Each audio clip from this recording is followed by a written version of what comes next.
انجمن تاجران دیهات ته مجبور شو چې موږ نن پریس کانفرنس وکړو مو دا وینو دی کې څه تقریبا 160 ګوډي لوډ ویلوډ دي دا ګوډي درې څلور ورې دوابې ته راغو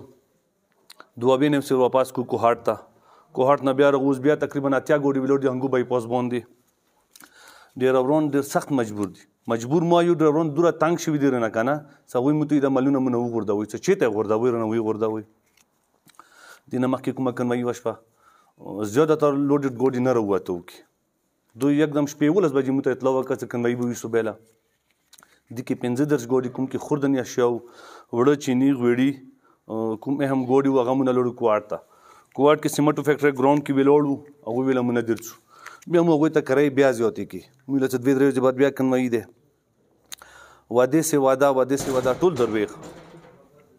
ټول درويغ دي موږ ګوډي ورسېده ټوله کو ته کرایو ته د اړیو ته دینه مخکې کومه کنوي روغه جنا خلکو ویل چې امدادي سامان ورکېده یو سنگل ګوډه امدادي سامان نه وکي کوم ګوډي ټول انجمن تاجران خپل پیسې خستي اوس موجوده حالت کې په کوهاټ معاهدې په مطابق شک نمبر 2 نه دا عمل نه کیږي شک نمبر 2 کې دا دي څه اول به خود د نشه ګوډي روډ سیف کوه برچی په شک نمبر 12 باندې کیږي مرچی مسمور کیږي دا ویلې ته خپل مو ته روډ سیف کا کنه مو ته سامان را ورساوه کنه ټول ظلم دی ویلې مو پاکستاني نه یو مو دغه خورې باندې قرباني نشته